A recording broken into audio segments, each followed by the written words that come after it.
St. Augustine, commentary on the Gospel of John, chapter 16, verse 1 to 4, Tractatus 93. In the words preceding this chapter of the Gospel, the Lord strengthened his disciples to endure the hatred of their enemies and prepared them also by his own example to become the more courageous in imitating him, adding the promise that the Holy Spirit should come to bear witness of him, and also that they themselves could become his witnesses through the effectual working of his Spirit in their hearts. For such is his meaning when he says, "He shall bear witness of me, and you also shall bear witness." That is to say, because he shall bear witness, you also shall bear witness. He in your hearts, you in your voices. He by inspiration, you by utterance, that the words might be fulfilled. Their sound has gone forth into all the earth. Psalm 19, verse 4. For it would have been to little purpose to have exhorted them by his example, had he not also filled them with his Spirit. Just as we see that the Apostle Peter, after having heard his words when he said, "The servant is not greater than his Lord, if they have persecuted me, they will also persecute you." Chapter 15, verse 20. And seen that already fulfilled in him, wherein had example been sufficient, he ought to have imitated the patient endurance of his Lord, yet succumbed and fell into denial, as utterly unable to bear what he saw his Master enduring. But when he really received the gift of the Holy Spirit, he preached him whom he had denied, and whom he had been afraid to confess. He had no fear now in openly proclaiming. Already indeed had he been sufficiently taught by example to know what was proper to be done, but not yet was he inspired with the power to do what he knew. He had got instruction to stand, but not the strength to keep him from falling. But after this was supplied by the Holy Spirit, he preached Christ even to the death, whom in his fear of death he had previously denied. And so the Lord in this succeeding chapter, on which we have now to address you, says, "These things have I spoken unto you, that you should not be offended." As it is sung in the psalm, "Great peace have they who love your law, and nothing shall offend them." Psalm 119, verse 165. Properly enough, therefore, with the promise of the Holy Spirit, by whose operation in their hearts they should be made his witnesses, he added, "These things have I spoken unto you, that you should not be offended. For when the love of God is shed abroad in our hearts by the Holy Spirit given unto us." Romans chapter 5, verse 5. They have great peace who love God's law, so that nothing may offend them. And when he expressly declares what they were to suffer, "They shall put you out of the synagogues." But what harm was it for the apostles to be expelled from the Jewish synagogues, as if they were not to separate themselves therefrom, although no one expelled them? Doubtless he meant to announce with reprobation that the Jews would refuse to receive Christ, from whom they as certainly would refuse to withdraw, and so it would come to pass that the latter, who could not exist without him, would also be cast out along with him by those who would not have him as their place of abode. For certainly, as there was no other people of God than that seed of Abraham, they would, had they only acknowledged and received Christ, have remained as the natural branches in the olive tree. Romans chapter 9, verse 17. Nor would the churches of Christ have been different from the synagogues of the Jews, for they would have been one and the same, had they also desired to abide in him. But having refused what remained but that, continuing themselves out of Christ, they put out of the synagogues those who would not abandon Christ. For having received the Holy Spirit, and so become his witnesses, they would certainly not belong to the class of whom it is said, "Many of the chief rulers of the Jews believed on him." But for fear of the Jews they dared not confess him, lest they should be put out of the synagogue. For they loved the praise of men more than the praise of God. Chapter 12, verse 42 and 43. And so they believed on him, but not in the way he wished them to believe when he said, "How can you believe who expect honor of one of another, and seek not the honor that comes from God only?" Chapter 5, verse 44. It is therefore with those disciples who so believe in him, that, filled with the Holy Spirit, or in other words, with the gift of divine grace, they no longer belong to those who, ignorant of the righteousness of God, and going about to establish their own, have not submitted themselves to the righteousness of God.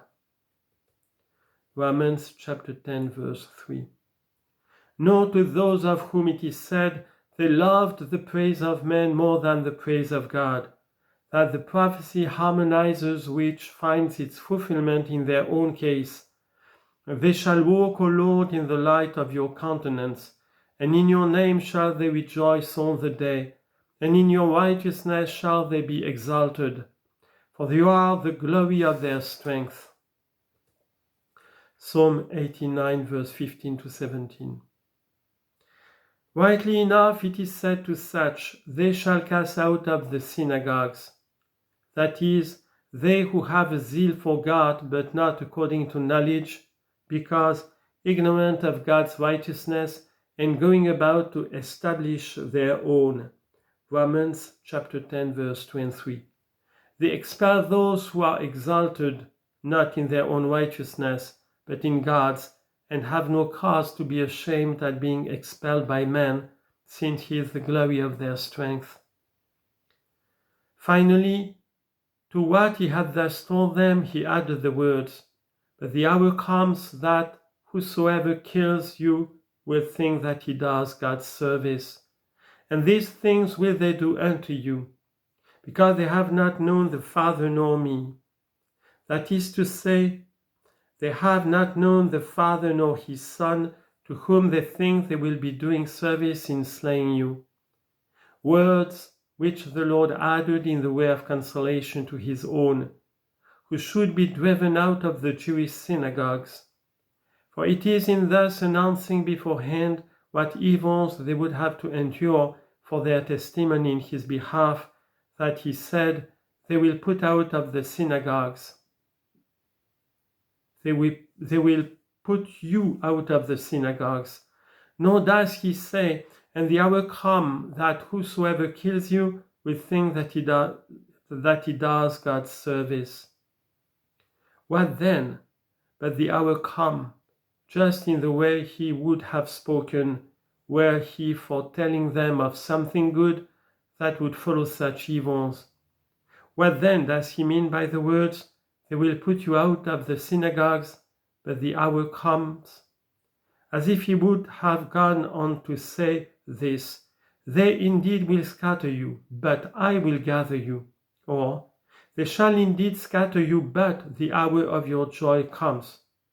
What then has the word which he uses, "but the hour comes," to do here, as if he were going on to promise them comfort after their tribulation, when apparently he ought rather to have said in the form of continuous narration, "And the hour comes, but he said not, and it comes, although predicting the approach of one tribulation after another, instead of comfort after tribulation."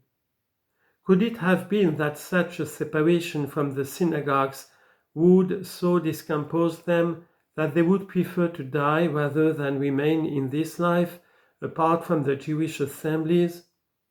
Far surely would those be from such discomposure, who were seeking not the praise of men but of God.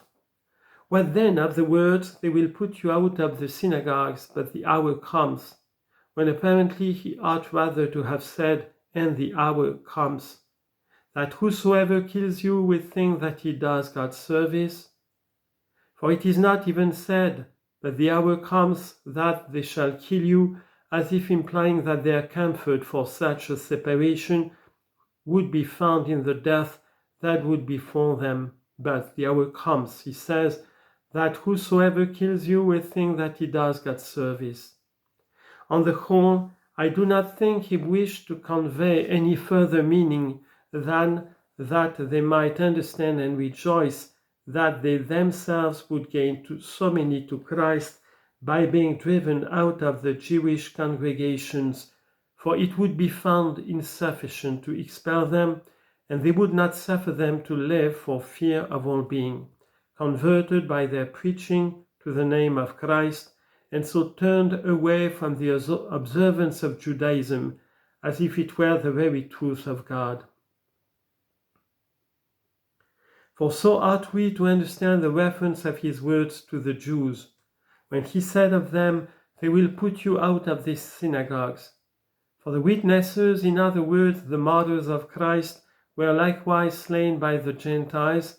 They, however, thought not that it was the true God, but to their own false deities, that they were doing service when they so acted. But every Jew that slew the preachers of Christ reckoned that he was doing God service, believing as he did that all who were converted to Christ were deserting the God of Israel. For it was also by the same reasoning that they were incited to the murder of Christ himself, because their own words on this subject have also been put on record. You perceive that the whole world is gone after him. Chapter 12, verse 19.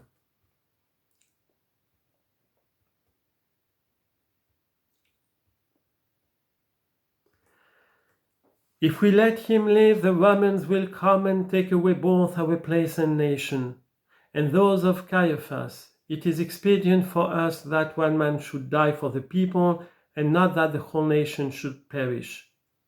And accordingly, in his address, he sought by his own example to stimulate his disciples, to whom he had just been saying, if they have persecuted me, they will also persecute you. That as in slaying him they thought they had done God a service, so also would it be in reference to them. Such then is the meaning of these words, they will put you out of the synagogues. But have no fear of solitude, inasmuch as when separated from their assembly, you will assemble so many in my name, that they in very fear lest the temple that was with them and all the segments of the old law should be deserted, will slay you actually in thus shedding your blood, full of the notion that they are doing God's service. An illustration surely of the apostles' words, they have a zeal for God, but not according to knowledge. For when they imagine that they are doing God's service in slaying his servants, appalling mistake. Is it thus you would please God by striking down the God-pleaser, and is the living temple of God by your blows laid level with the ground, that God's temple of stone may not be deserted? Accursed blindness. But it is in part that it has happened to Israel, that the fullness of the Gentiles might come in part I say, and not totally has it happened. For not all, but only some of the branches have been broken off, that the wild olive might be engrafted. Romans chapter 11, verse 25 and 17. For just at the time when the disciples of Christ, filled with the Holy Spirit, were speaking in the tongues of all nations, and performing many divine miracles, and scattering divine utterances on every side, Christ, even thou slain, was so beloved, that his disciples, when expelled from the congregations of the Jews, gathered into a congregation of their own a vast multitude of those very Jews, and had no fear of being left to solitude. Acts chapter 2 and 4. Whereupon, according to others, reprobate and blind, being inflamed with wrath, and having a zeal of God, but not according to knowledge, and believing that they were doing God's service, put them to death.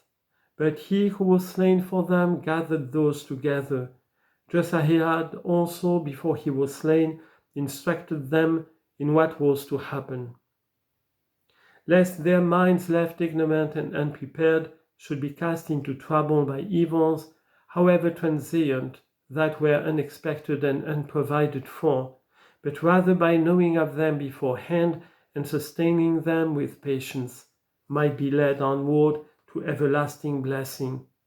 For that such was the cause of his making these announcements to them beforehand, is shown also by his words that followed, that these things have I told you, that when their time shall come you may remember that I told you of them. The hour was an hour of darkness, a midnight hour, but the Lord commanded his loving kindness in the daytime, and made them sing of it in the night. Psalm 42 verse 8. When the Jewish night threw no confusion of darkness into the day of the Christians, separated as it was from themselves, and when that which could slay the flesh had no power to darken their faith.